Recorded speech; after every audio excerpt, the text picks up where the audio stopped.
গল্পের শুরু হয় এক ভয়ঙ্কর দৃশ্য দিয়ে।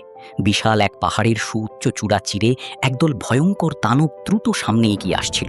মাত্র কয়েক মুহূর্তের মধ্যেই তারা নিচে থাকা অসহায় একটি পরিবারের দিকে ধেয়ে আসতে শুরু করে। সেই ভয়ঙ্কর দানবগুলোকে নিজেদের দিকে এগিয়ে আসতে দেখে নিচে দাঁড়িয়ে থাকা সবার শরীর শিউরে ওঠে। তাদের বেঁচে থাকার শেষ আশা ছিল কাছেই থাকা একটি অত্যন্ত মজবুত বাংকার, কিন্তু দুর্ভাগ্যবশত বাংকারের ভারী লোহার দরজাটি ভেতর থেকে সম্পূর্ণ বন্ধ ছিল। বাইরে থাকা মানুষগুলো আতঙ্কে দরজায় জোরে জোরে ধাক্কা দিতে থাকে, কিন্তু ভেতরে থাকা লোকেরা নিশ্চুপ হয়ে ক্যামেরার মাধ্যমে তাদের অসহায় অবস্থা দেখছিল, যেন তারাই ইচ্ছে করে তাদের এই বিপদের মধ্যে ফেলে দিয়েছে। এদিকে ক্ষুধার্ত ও হিংস্র দানবগুলোর বিশাল ঝাঁক প্রচণ্ড গতিতে তাদের দিকে এগিয়ে আসছিল। বেঁচে থাকার জন্য তাদের হাতে আর খুব বেশি সময় অবশিষ্ট ছিল না। পরিস্থিতি এতটাই ভয়াবহ হয়ে উঠেছিল যে কয়েক মুহূর্তের মধ্যে যদি বাংকারের দরজা না খুলত তাহলে তাদের বেঁচে থাকা অসম্ভব হয়ে যেত। ঠিক তখনই সেখানে একটি মেয়ে একটি লোহার রড খুঁজে পায়। নিজের চোখের সামনে মৃত্যুকে এগিয়ে আসতে দেখে ডেভিড বুঝতে পারে এবার তাকে নিজেকেই কিছু করতে হবে। নিজের পরিবারকে বাঁচানোর জন্য সে সব কিছু করতে প্রস্তুত হয়ে যায়। কিন্তু হঠাৎ করেই বাংকারের দরজা খুলে যায়। সবাই কোনো রকমে ভেতরে ঢুকে পড়ে। সৌভাগ্যবশত তারা সেই ভয়ঙ্কর দানবগুলোর হাত থেকে প্রাণে বেঁচে যায়। তবে তারা জানতো না যে দানবগুলো শুধু ওই পাহাড়েই নয়, বরং পুরো পৃথিবীতেই ছড়িয়ে পড়েছে। আর খুব শিগগিরই তারা সবাই এক ভয়ঙ্কর ফাঁদে আটকা পড়তে চলেছে। শহরের বাইরে একটি বিদ্যুৎ কেন্দ্রে কয়েকজন কর্মী তাদের এক সহকর্মীর জন্মদিন উদযাপন করছিল। সবাই আনন্দ উল্লাসে মেতেছিল, কিন্তু হঠাৎ নিরাপত্তা ক্যামেরায় অদ্ভুত কিছু দেখা যায়। ভেন্টিলেশন শ্যাফটের ভেতরে একটি কালো ছায়ামূর্তি নড়াচড়া করতে দেখা যাচ্ছিল। একজন কর্মী ভাবল গিয়ে দেখে আসা যাক আসলে ব্যাপারটা কি, কিন্তু সে ভেতরে পৌঁছানোর সঙ্গে সঙ্গেই এক রহস্যময় দানব তার উপর হামলা চালায়। লোকটি প্রাণ বাঁচাতে দৌড়ে অফিসের দিকে পালিয়ে আসে, কিন্তু তখনই ক্ষুধার্ত দানবদের একটি বিশাল ঝাঁক তার পিছু নেয় এবং ভবনের ভিতরে থাকা সবাইকে হত্যা করতে শুরু করে। ঠিক সেই সময় পৃথিবীর আকাশ জুড়ে সূর্যগ্রহণ শুরু হয়। সূর্য যতই আড়াল হতে থাকে ততই পৃথিবীর বিভিন্ন স্থানে দানবগুলো আবির্ভূত হতে শুরু করে।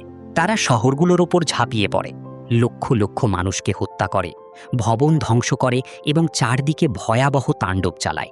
সংবাদ মাধ্যম সঙ্গে সঙ্গেই এই ঘটনাকে জাজমেন্ট ডে নাম দেয়। দ্রুত সেনাবাহিনী মোতায়েন করা হয়। পুরো পৃথিবী জুড়ে যুদ্ধ শুরু হয়ে যায়। সূর্যগ্রহণ শেষ না হওয়া পর্যন্ত এই যুদ্ধ চলতে থাকে। এই সময়ে লক্ষ লক্ষ মানুষ প্রাণ হারায়, অসংখ্য শহর ধ্বংস হয়ে যায় এবং বিশ্বের সম্পদ প্রায় নিঃশেষ হয়ে পড়ে। তবে শেষ পর্যন্ত মানুষ সব দানবকে ধ্বংস করতে সক্ষম হয়। এরপর মানবজাতি আবার নতুন করে পৃথিবী গড়ে তুলতে শুরু করে। বিজ্ঞানীরা বিশেষ নিরাপত্তা গিট তৈরি করেন, যাতে ভবিষ্যতে দানবগুলো আর পৃথিবীতে ফিরে আসতে না পারে। এরপর কেটে যায় 15 বছর। একটি গবেষণাগারে আমরা লরা নামের এক মহিলাকে কাজ করতে দেখি। কিছুক্ষণ পর তার এক সহকর্মী এসে বলি, আমরা কি একটা ডেটে যেতে পারি না?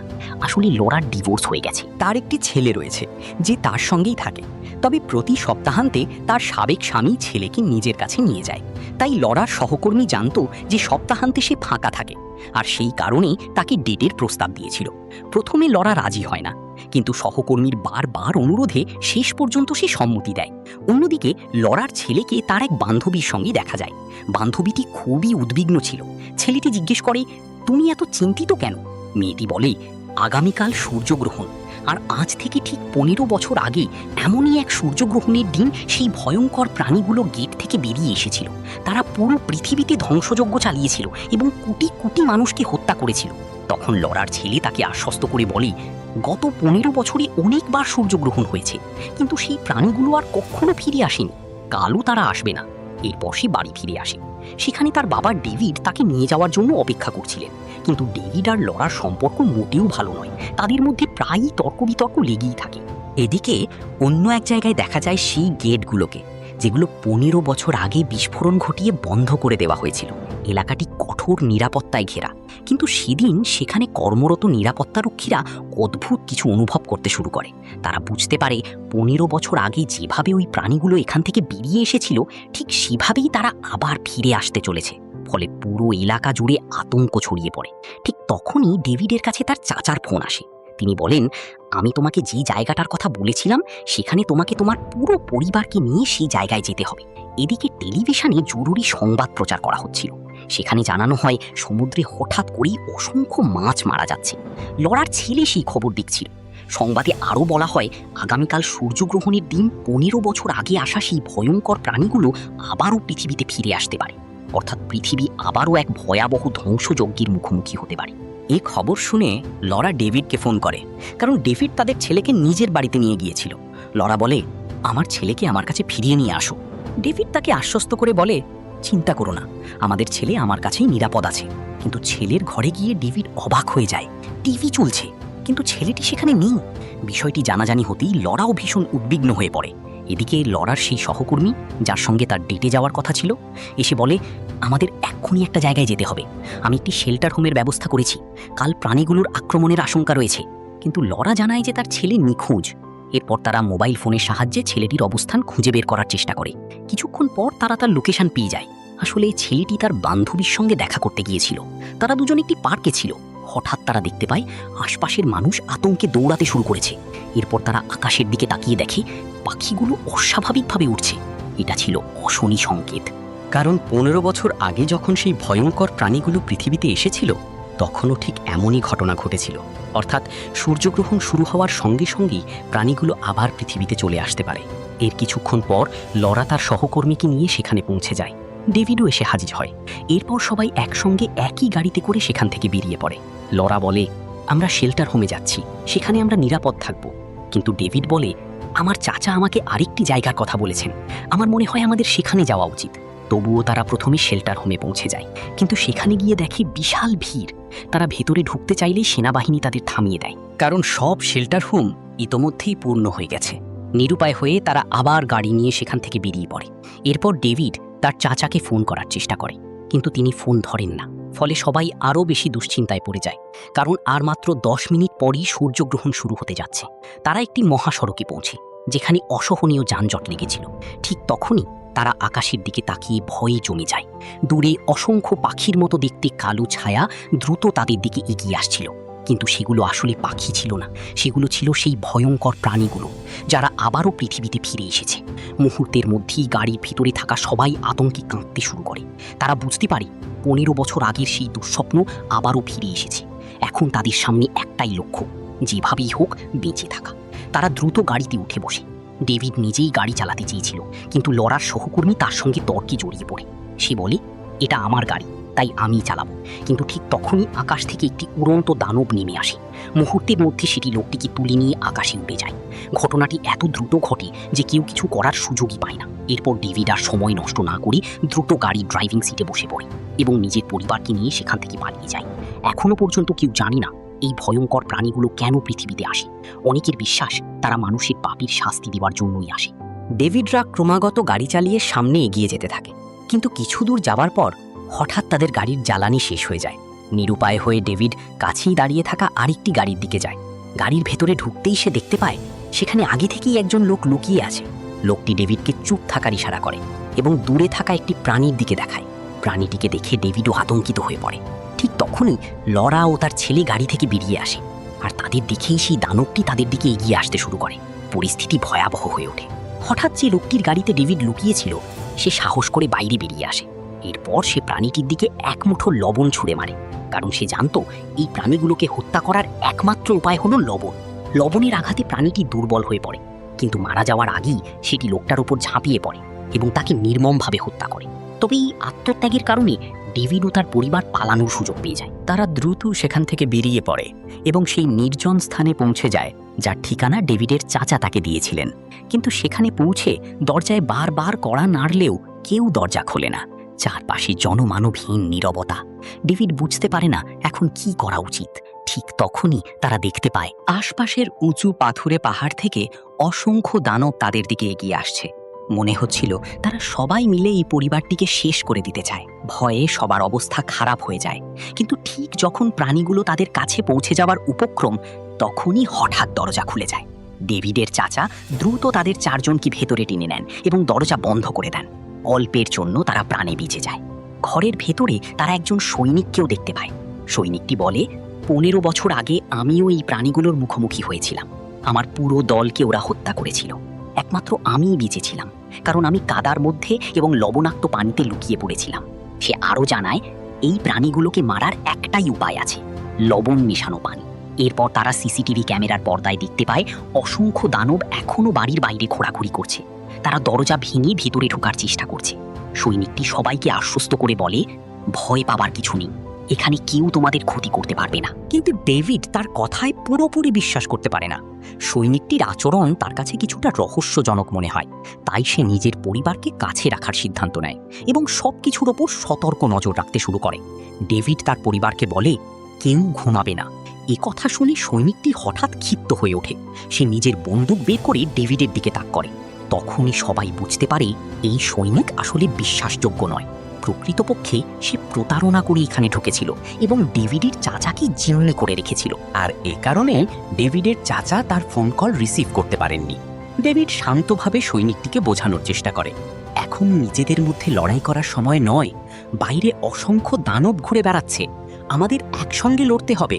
ঠিক তখনই বাইরে থেকে আসা অদ্ভুত শব্দগুলো হঠাৎ থেমে যায়। কিন্তু পরের মুহূর্তেই একটি দানবের বিশাল সুর ঘরের ভেতরে ঢুকে পড়ে এবং ডেভিডের চাচির ওপর আঘাত হানে। তিনি গুরুতরভাবে আহত হয়ে পড়েন। এই ঘটনায় সৈনিকটির মনোযোগ সরে যায়। সুযোগ বুঝে ডেভিড তার উপর ঝাঁপিয়ে পড়ে, বন্দুক কেড়ে নেয় এবং তাকে ভয় দেখানোর জন্য এক রাউন্ড গুলি ছুঁড়ে দেয়। এদিকে বাইরে দানবগুলো আবারও প্রবল শক্তিতে গেট ভাঙার চেষ্টা শুরু করে। সবাই বুঝতে পারে এই আশ্রয়স্থলে বেশিক্ষণ নিরাপদ থাকা সম্ভব নয়। তাই তারা সিদ্ধান্ত নেয় যত দ্রুত সম্ভব এখান থেকে বেরিয়ে যেতে হবে। তখন সৈনিকটি বলে, আমি যখন এখানে এসেছিলাম আমার গাড়িটা পেছনের গেটের কাছে রেখে এসেছি, চাইলে আমি তোমাদের সবাইকে নিয়ে যেতে পারি। আর কোনো উপায় না থাকায় তারা তার কথাই রাজি হয়। অনেক অস্ত্রশস্ত্র নিয়ে সবাই পিছনের গেট দিয়ে বেরিয়ে পড়ে। কিছু দূর এগোতেই হঠাৎ ডেভিডের ছেলের বান্ধবীর ওপর একটি দানব আক্রমণ করে। ডেভিড এবং তার ছেলে প্রাণপণ চেষ্টা করে তাকে বাঁচায়। নানা বাধা পেরিয়ে তারা অবশেষে সেই গাড়ির কাছে পৌঁছে যায় যেটি তাদের একমাত্র ভরসা। সৈনিকটি গাড়ি স্টার্ট দেওয়ার চেষ্টা করে, কিন্তু গাড়ি স্টার্ট হয় না। তাই সে বাইরে নেমে গাড়ি মেরামত করতে শুরু করে। এদিকে ডেভিডের চাচি, যিনি দানবের আক্রমণে আহত হয়েছিলেন, ধীরে ধীরে ভয়ঙ্কর পরিবর্তন অনুভব করতে থাকেন। তিনি বুঝে যান সংক্রমণ তার শরীরে ছড়িয়ে পড়েছে এবং খুব শিগগিরই তিনিও একটি দানবে পরিণত হতে পারেন। এই ভয়াবহ সত্য মেনে নিয়ে তিনি একটি বন্দুক হাতে তুলে নেন এবং গাড়ি থেকে বেরিয়ে যান। তিনি নিজের জীবন শেষ করে দিতে চেয়েছিলেন, কিন্তু ডেভিডের চাচা তাকে থামানোর চেষ্টা করেন। তিনি তার কাছ থেকে বন্দুকটি কেড়ে নেন এবং তাকে শান্ত করার চেষ্টা করেন। ঠিক তখনই তারা দেখতে পান অসংখ্য দানব তাদের দিকেই এগিয়ে আসছে। চাচি ধীরে ধীরে সেই দানবগুলোর দিকে হাঁটতে শুরু করেন। তার চোখে মুখে ছিল এক অদ্ভুত শান্তি, যেন তিনি নিজের ভাগ্য মেনে নিয়েছেন। এদিকে বাকিরা বাধ্য হয়ে গাড়িতে উঠে সেখান থেকে চলে যায়। দূরে সরে যাওয়ার সময় তারা শেষবারের মতো দেখে ডেভিডের চাচিকে সেই দানবগুলো ঘিরে ফেলেছে এবং নিজেদের সঙ্গে নিয়ে চলে যাচ্ছে। কিছুক্ষণ পর তারা এমন একটি স্থানে পৌঁছে যেখানে সেনাবাহিনীর একটি ঘাঁটি থাকার কথা ছিল, কিন্তু সেখানে গিয়ে তারা স্তব্ধ হয়ে যায়। চারদিকে শুধু ধ্বংসস্তূপ, রক্তের দাগ আর ভাঙাচোরা সামরিক সরঞ্জাম ছড়িয়ে রয়েছে। কোথাও কোনো জীবিত মানুষ নেই। তারা বুঝতে পারে দানবগুলো ইতোমধ্যেই এখানে হামলা চালিয়েছিল এবং পুরো ঘাঁটিটিকে নিশ্চিহ্ন করে দিয়েছে। হঠাৎ কোথা থেকে একটি দানব ঝাঁপিয়ে পড়ে, সৈনিকটির ওপর আক্রমণ করে এবং তাকে গুরুতরভাবে আহত করে। সবকিছু এত দ্রুত ঘটে যে কেউ প্রতিক্রিয়া জানানোর সুযোগই পায় না। ডেভিড এবং তার পরিবার আতঙ্কে জমে যায়, কারণ এখন তাদের সামনে শুধু একটাই প্রশ্ন, তারা কি এই নরক থেকে জীবিত বেরিয়ে আসতে পারবে? সৈনিক এবং ডেভিড সেই দানবটির ওপর আক্রমণ করে, কিন্তু সমস্যা হলো সেখানে শুধু একটি নয়, অসংখ্য দানব তাদের চারদিক থেকে ঘিরে ফেলেছিল। এদিকে সৈনিকটি বুঝতে পারে যে সে ইতোমধ্যেই সংক্রমিত হয়ে গেছে এবং খুব শিগগিরই নিজেও একটি দানবে পরিণত হবে। তাই সে দৌড়ে গিয়ে নিজেকে একটি কক্ষের ভেতরে আটকে ফেলে। অন্যদিকে ডেভিড তার পুরো পরিবারকে নিয়ে আরেকটি ঘরে আশ্রয় নেয়। সেখানে বিশাল বিশাল পাইপ বসানো ছিল। চারপাশ পর্যবেক্ষণ করতে গিয়ে ডেভিড একটি গুরুত্বপূর্ণ বিষয় বুঝতে পারে, এই পাইপগুলোর মাধ্যমেই দানবগুলো তাদের পৃথিবীতে প্রবেশ করছে। তখনই তার মাথায় একটি পরিকল্পনা আসে। সে সিদ্ধান্ত নেয় উপরে থাকা পানির ট্যাঙ্কে উঠে প্রচুর লবণ মিশিয়ে সেই পানি পাইপগুলোর ভেতরে ছেড়ে দেবে, কারণ লবণই ছিল এই প্রাণীগুলোকে ধ্বংস করার একমাত্র উপায়। ডেভিড ভেন্টিলেশন ডাক্টের ভেতর দিয়ে ট্যাঙ্কের দিকে এগোতে থাকে, কিন্তু মাঝপথে একটি দানব তার পিছু নেয়। প্রাণীটি যখন তার উপর ঝাঁপিয়ে পড়তে যায় তখন ডেভিড তার দিকে লবণ ছুঁড়ে মারে। মুহূর্তের মধ্যেই দানবটি ছটফট করতে করতে মারা যায়। এরপর ডেভিড সফলভাবে পানির ট্যাঙ্কের কাছে পৌঁছে যায়। অন্যদিকে তার পরিবার তখন ভয়ঙ্কর বিপদের মধ্যে ছিল। চারপাশে অসংখ্য দানব ঘিরে ফেলেছে তাদের। ডেভিডের ছেলে বন্দুক চালিয়ে প্রাণপণে তাদের আটকানোর চেষ্টা করছিল। ঠিক তখনই ডেভিড ইন্টারকমে ঘোষণা করে, গুলি চালানো বন্ধ করো, ফায়ার স্প্রিংকলার চালু করো। কিন্তু স্প্রিংকলারের সুইচ ছিল অনেক দূরে আর মাঝখানে দাঁড়িয়ে ছিল একদল রক্ত পিপাসু দানব। তখন ডেভিডের চাচা হাতে একটি কুঠার তুলে নেন। নিজের জীবনের ঝুঁকি নিয়ে তিনি দানবগুলোর দিকে এগিয়ে যান এবং সাহসিকতার সঙ্গে তাদের প্রতিরোধ করতে করতে অবশেষে স্প্রিংকলারের সুইচ চালু করে দেন। মুহূর্তের মধ্যেই ছাদ থেকে পানি পড়তে শুরু করে, কিন্তু সেটি ছিল সাধারণ পানি নয়। ডেভিড ইতোমধ্যেই তাতে লবণ মিশিয়ে দিয়েছিল। লবণাক্ত পানি দানবগুলোর গায়ে পড়তেই তারা একে একে ছটফট করতে করতে মারা যেতে শুরু করে। অল্প সময়ের মধ্যেই পুরো এলাকা দানব মুক্ত হয়ে যায়। এদিকে সূর্যগ্রহণও শেষের দিকে এগোচ্ছিল, ফলে পৃথিবীর বিভিন্ন স্থানে থাকা দানবগুলো সেই পাইপ ও গেটগুলোর দিকে ফিরে যেতে শুরু করে, যেগুলোর মাধ্যমে তারা এই পৃথিবীতে এসেছিল। লরা, তার ছেলে এবং ছেলেটির বান্ধবী সেখান থেকে বেরিয়ে আসে, কিন্তু ঠিক তখনই তাদের সামনে হাজির হয় সেই সৈনিক। সে এখন সম্পূর্ণ সংক্রমিত। তার হাতে একটি বন্দুক ছিল। কোনো সতর্কতা ছাড়াই সে গুলি চালায়, আর সেই গুলি লরার ছেলেকে আঘাত করে। এরপর সে উন্মাদের মতো বলে, এই পৃথিবী আর মানুষের নয়, এখন থেকে এখানে দানবদের রাজত্ব হবে। সে লড়াকেও গুলি করতে যাচ্ছিল, কিন্তু ঠিক সেই মুহূর্তে ডেভিড পিছন থেকে ঝাঁপিয়ে পড়ে তাকে মাটিতে ফেলে দেয়। তখনই হঠাৎ একটি বিশালাকার দানব সেখানে উপস্থিত হয় এবং সৈনিকটিকে জীবন্ত গিলে ফেলে। ডেভিড দ্রুত সবাইকে নিয়ে একটি কক্ষে আশ্রয় নেয়। সেখানে বিভিন্ন রাসায়নিক ব্যবহার করে সে একটি বিশেষ গ্যাস তৈরি করে। এই গ্যাসের প্রভাব লবণের মতোই কাজ করত। কিছুক্ষণ পর সেই বিশাল দানবটিও ঘরের ভেতরে ঢুকে পড়ে। দানবটি ঢোকার সঙ্গে সঙ্গেই ডেভিড গ্যাস ভর্তি সিলিন্ডারটি তার দিকে ছুঁড়ে মারে। প্রচণ্ড প্রতিক্রিয়ায় দানবটি যন্ত্রণায় ছটফট করতে থাকে এবং শেষ পর্যন্ত মারা যায়। পরে দেখা যায় ডেভিডের ছেলে পুরোপুরি সুস্থ আছে, কারণ গুলিটি তাকে সরাসরি বিদ্ধ করেনি, কেবল ছুঁয়ে বেরিয়ে গিয়েছিল। অবশেষে সবাই নিরাপদে বাইরে বেরিয়ে আসে। বাইরে এসে তারা দেখে দানবগুলো তাদের নিজস্ব জগতে ফিরে গেছে, কিন্তু যাওয়ার আগে তারা পৃথিবী জুড়ে ভয়াবহ ধ্বংসযজ্ঞ চালিয়ে গেছে। তবুও আশা এখনো বেঁচে আছে। পৃথিবীতে এখনো অনেক মানুষ জীবিত রয়েছে, যারা ভবিষ্যতের জন্য প্রস্তুতি নিচ্ছে, কারণ তারা জানে 15 বছর পর আরেকটি সূর্যগ্রহণের দিনে সেই দানবগুলো আবারও ফিরে আসতে পারে। আর তখন শুরু হবে বেঁচে থাকার আরেকটি ভয়ঙ্কর যুদ্ধ।